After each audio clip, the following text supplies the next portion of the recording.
This is the Hidden Killers Podcast with Tony Bruschi and continuing coverage of the case against Bryan Kohberger.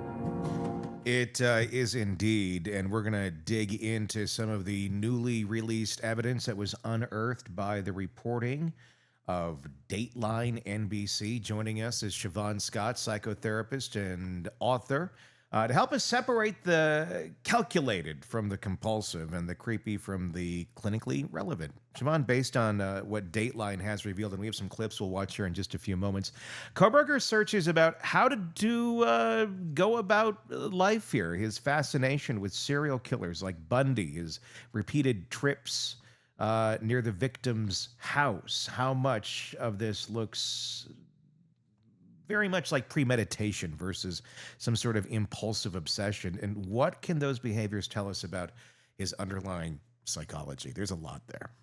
Yeah. You know, one of the things that I was waiting to hear was what kind of porn is this guy into? Because it carries tremendous significance when you're dealing with people, who have accusations of sex offenses. You want to get into their internet history. And so what I heard is that he was looking for porn related to women who were drugged, sleeping, unconscious. And that, that's kind of a red flag. It's obviously a genre out there for some rather disturbed individuals, but it's out there. And the fact that he's looking at it and he has pictures of women on his phone, the defense is going to argue, look, he was a 20-some-year-old guy. Yeah, he's into some kind of weird porn, but it doesn't make him a killer. There's plenty of guys who are watching porn, and there's plenty of guys who have pictures of busty young women on their phone. That'll be the simple defense. But when all put into context, does it tell us a different story? Yeah, it sure does for me. And the pictures on his phone, big difference if this was, a girlfriend or someone that was consenting to having their photo taken. But if he was sneakily snapping photos of people, and that was the sense I got, these were not people who he knew that, were willing to pose for photos for him. That's another red flag that makes me concerned, is people who are sneaking photos of other people. Yeah, and I don't know how much it was him sneaking the photos as much as it was going onto other people's Instagram accounts and such and just kind of taking the photos, which in itself is a bit of a weird thing to do. I prefer not to see people getting photos that way. There are enough legitimate ways you can look at photos of attractive women. Online, people who have posted things there, but going into other people's personal stuff and taking their photos is, to me, that's something that disturbs me. I would want to look at that person more closely. Yeah, without a doubt. And that's the thing. And we've learned that some of the photos, or Dateline has reported and has learned that some of the photos are of fairly close friends of people that were in that house. We don't know all the details yet. I'm sure it will come out in court. But the fact that the web goes that far. We don't know if there was anything with the actual victims there. But what does that tell us about what's going on here? Was this kind of, was he working? Allegedly, he's innocent until proven guilty. But if in fact it is him, is this someone who's kind of working their way backwards to get forward to where, or to the people they want to get to by going through friends and kind of working it that way?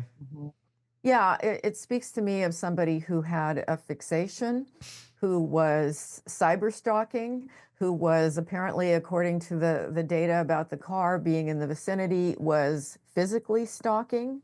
And all those things paint a picture that, as the DNA has led back to him, that confirm that. Another thing that was going on, and obviously we've heard about it too with the searches, and it's part of the search history, looking up a lot of Ted Bundy. Yes, obviously he is a criminology student, so I guess not that extremely crazy of a possibility, but when you consider the striking similarities, although Ted Bundy had a charisma about him, Kohberger does not at all. Maybe he was aspiring. He wanted a Yeah. little bit of Bundy's charisma and didn't have it. Yeah. Yeah, it's like Bundy without charisma is Yeah. basically what it is. But probably someone that Kohberger might have looked up to. I mean, that's just speculation. But especially when you put it all into context with that picture at the end of the day, and that's the one we've talked about so many times, the one in the shower with the thumbs up. That seemed to be, amongst other nods, to Bundy as well, with Bundy's thumbs up photo. What do you make of all of that? Is this something? Is it show us anything? Does it give it any weight in court that he was looking up Ted Bundy prior to the murders taking place?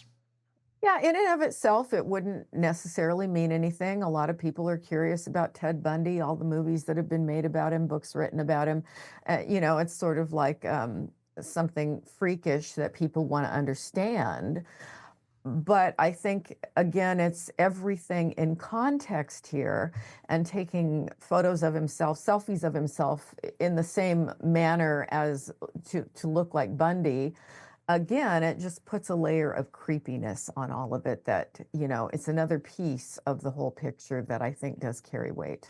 It's quite an extreme thing just to jump in and go, I'm going to kill 4 people, or kill anyone in general. Just to go from 0 to that. I'm going to guess there was some buildup here, and there may have been some fantasizing going on. There may have been some, I don't know, test runs in a certain way. Maybe that's part of the car circling the house all those times.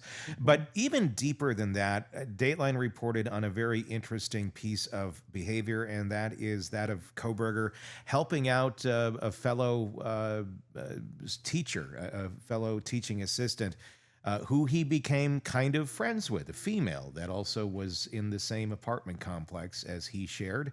The story goes that she came into her apartment one day and her cosmetics were lined out on the counter where she did not normally put them. Nothing was taken. It was just very odd to see that because nobody should have been coming in and out of the house. She gets scared. She reaches out. She tells her friend Bryan, who she sees every day, and then he becomes the hero.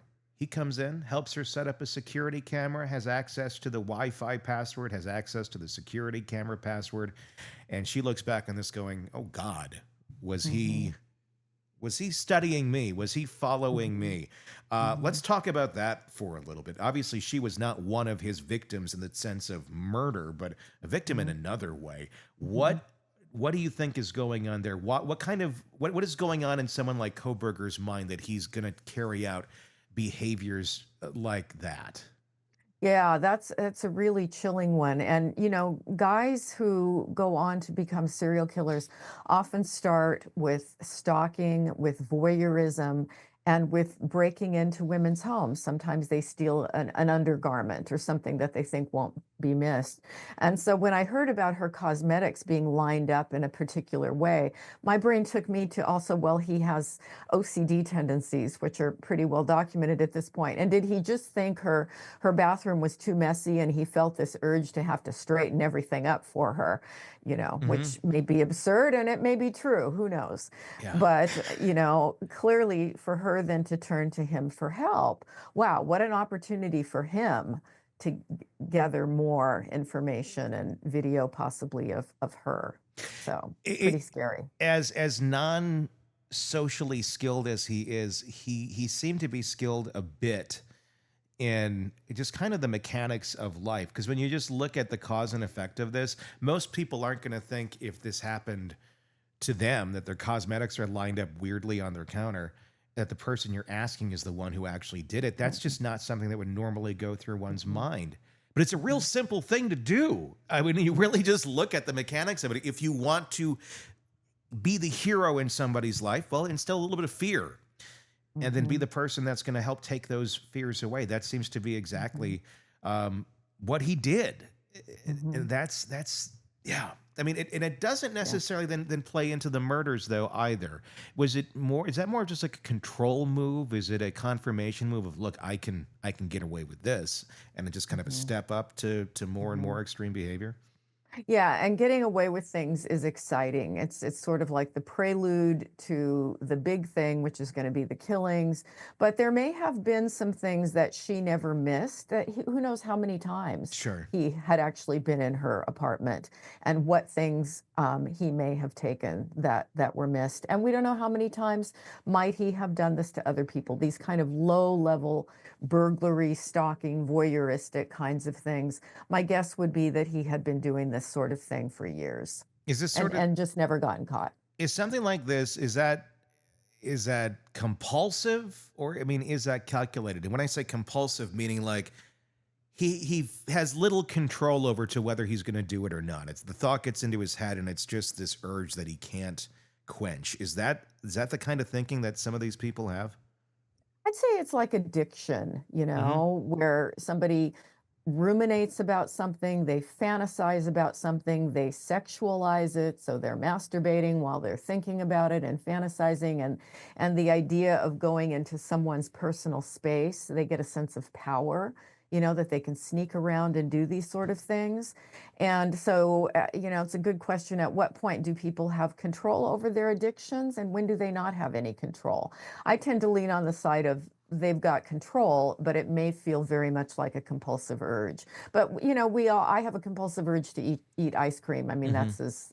that's as severe as I get, right? Yeah. But I just don't keep it in the house. I can manage that urge because it's in my best interest to not be sitting there eating ice cream all the time. So Yeah, I mean, every time when I see you when we first log on to this, you always have to put the ice cream bowl down, and I know there's a lot of it's times hard. you're like you're It's trying to sneak hard. it between questions, but I get it. It's a battle.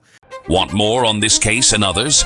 Then press subscribe now and don't miss a moment of true crime coverage from Tony Bruschi and the Hidden Killers podcast.